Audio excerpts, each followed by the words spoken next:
ये है अविका न्यूज, सबसे तेज और सबसे पहले। नमस्कार, आप देख रहे हैं आज की बड़ी खबर। आज हम बात कर रहे हैं प्रधानमंत्री नरेंद्र मोदी के तमिलनाडु दौरे की, जो इस समय देश की राजनीति में काफी चर्चा का विषय बन गया है। प्रधानमंत्री मोदी तमिलनाडु के वेल्लोर में एक बड़ी जनसभा को संबोधित करने पहुंचे। इस जनसभा को सिर्फ एक सामान्य राजनीतिक कार्यक्रम नहीं माना जा रहा, बल्कि इसे आने वाले चुनावों की बड़ी रणनीति के रूप में देखा जा रहा है। सबसे पहले यह समझना जरूरी है कि तमिलनाडु की राजनीति बाकी राज्यों से काफी अलग रही है। इस राज्य में पिछले कई दशकों से दो क्षेत्रीय पार्टियों का दबदबा रहा है। पहली पार्टी है द्रविड़ मुनेत्र कषगम यानी डीएमके और दूसरी है ऑल इंडिया अन्ना द्रविड़ मुनेत्र कषगम यानी एआईएडीएमके। वर्तमान समय में तमिलनाडु में डीएमके की सरकार है और राज्य के मुख्यमंत्री हैं एम.के. स्टालिन। डीएमके लंबे समय से राज्य की राजनीति में मजबूत स्थिति में रही है और उसकी विचारधारा द्रविड़ आंदोलन से जुड़ी मानी जाती है। यही वजह है कि राष्ट्रीय पार्टियों जैसे भारतीय जनता पार्टी और कांग्रेस को तमिलनाडु में अपनी जगह बनाना हमेशा चुनौतीपूर्ण रहा है। अब बात करते हैं प्रधानमंत्री मोदी की इस रैली के राजनीतिक महत्व की। राजनीतिक विश्लेषकों का मानना है कि यह दौरा सिर्फ एक रैली नहीं बल्कि दक्षिण भारत में भारतीय जनता पार्टी की पकड़ मजबूत करने की रणनीति का हिस्सा है। भाजपा पिछले कुछ वर्षों से तमिलनाडु में अपना आधार बढ़ाने की कोशिश कर रही है। यह भी माना जा रहा है कि आने वाले चुनावों में भाजपा एआईएडीएमके के साथ गठबंधन कर सकती है। पहले भी कई चुनावों में भाजपा और एआईएडीएमके के साथ मिलकर चुनाव लड़ चुके हैं। ऐसे में अगर यह गठबंधन फिर से बनता है तो राज्य की राजनीति में मुकाबला और दिलचस्प हो सकता है। प्रधानमंत्री मोदी ने अपनी सभा में केंद्र सरकार की कई योजनाओं का जिक्र किया और तमिलनाडु के विकास से जुड़े मुद्दों को भी उठाया। भाजपा की कोशिश है कि विकास, बुनियादी ढांचा और राष्ट्रीय नेतृत्व के मुद्दों के आधार पर राज्य में अपनी पहचान मजबूत की जाए। अब बात करते हैं मणिपुर की। पूर्वोत्तर भारत का यह राज्य पिछले कुछ समय से हिंसा और तनाव की घटनाओं को लेकर लगातार चर्चा में रहा है। इसी बीच मणिपुर में हाल ही में एक बड़ा शांति मार्च निकाला गया। यह मार्च उन लोगों की याद में आयोजित किया गया जो पिछले साल हुई हिंसा में मारे गए थे। इस शांति मार्च में बड़ी संख्या में स्थानीय लोग, सामाजिक संगठन और कई समुदायों के प्रतिनिधि शामिल हुए। लोगों ने हाथों में बैनर और मोमबत्तियां लेकर यह संदेश देने की कोशिश की कि राज्य में अब शांति और स्थिरता की जरूरत है। अब सवाल यह है कि यह मार्च इतना महत्वपूर्ण क्यों माना जा रहा है। दरअसल पिछले वर्ष मणिपुर में दो समुदायों के बीच हिंसक झड़पें हुई थीं, जिनमें कई लोगों की जान चली गई और हजारों लोगों को अपने घर छोड़कर राहत शिविरों में रहना पड़ा। इस हिंसा ने पूरे देश को झकझोर कर रख दिया था। इसी कारण जब पीड़ितों की याद में यह शांति मार्च निकाला गया तो इसे सिर्फ एक कार्यक्रम नहीं बल्कि एक सामाजिक संदेश के रूप में देखा गया।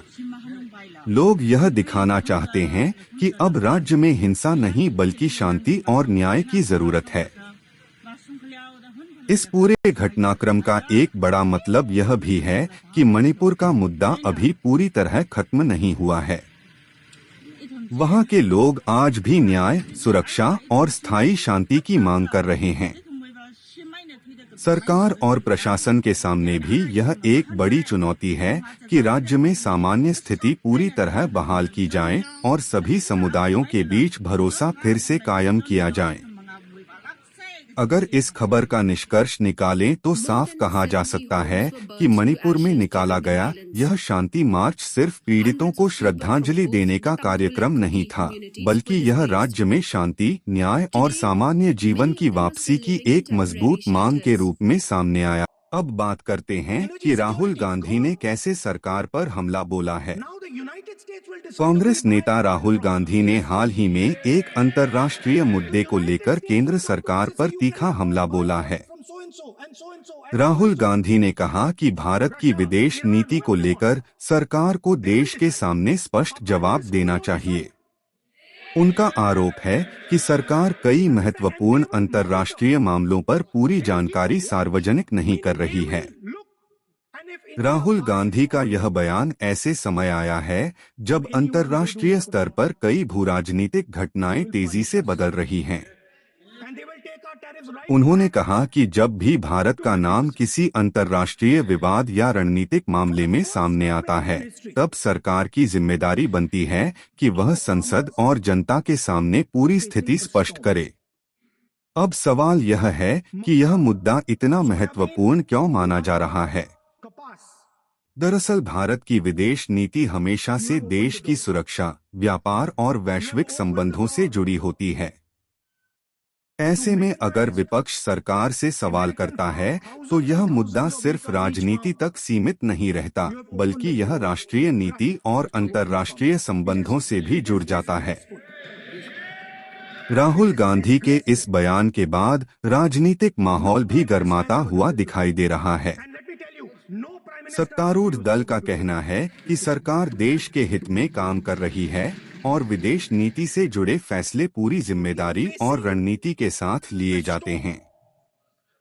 इस पूरे घटनाक्रम का मतलब यह है कि सरकार और विपक्ष के बीच विदेश नीति जैसे महत्वपूर्ण मुद्दे पर टकराव और तेज हो सकता है।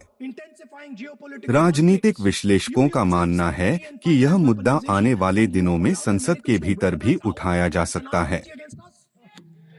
अगर ऐसा होता है तो संसद में इस विषय पर विस्तृत बहस देखने को मिल सकती है, जहां विपक्ष सरकार से जवाब मांगेगा और सरकार अपनी नीति और फैसलों का पक्ष रखेगी।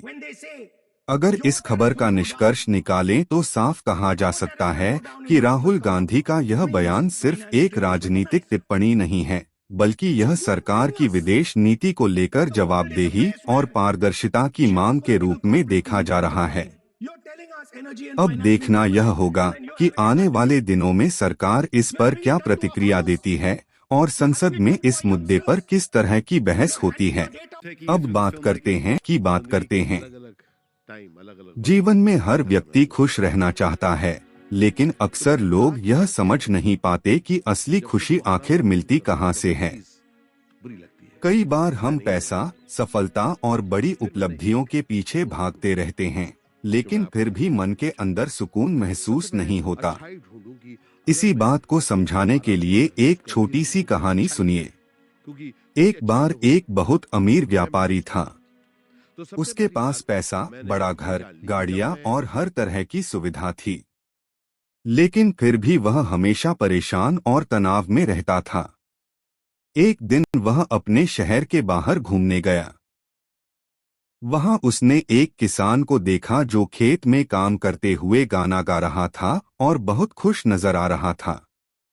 व्यापारी ने किसान से पूछा, तुम्हारे पास ज्यादा पैसा भी नहीं है, बड़ी सुविधाएं भी नहीं हैं, फिर भी तुम इतने खुश कैसे हो?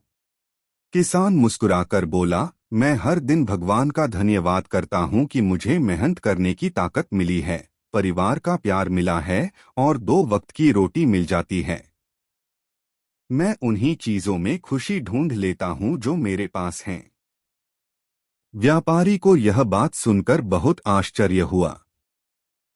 उसने पहली बार महसूस किया कि वह हमेशा उन चीजों के बारे में सोचता रहा जो उसके पास नहीं थीं, लेकिन कभी उन चीजों के लिए खुश नहीं हुआ जो उसके पास पहले से थीं। इस छोटी सी कहानी का मतलब बहुत गहरा है। जीवन में खुशी हमेशा बड़ी चीजों से नहीं आती। कई बार छोटी छोटी चीजें, जैसे परिवार का साथ, अच्छे दोस्त, स्वस्थ शरीर और संतोष की भावना ही असली खुशी देती हैं। अगर इंसान हर दिन यह सोचना शुरू कर दे कि उसके पास क्या क्या अच्छा है, तो उसका जीवन पहले से कहीं ज्यादा खुशहाल हो सकता है। अगर इस बात का निष्कर्ष निकालें तो कहा जा सकता है कि जीवन में खुशी पाने का सबसे बड़ा तरीका है संतोष, सकारात्मक सोच और अपने आसपास की छोटी छोटी खुशियों को महसूस करना।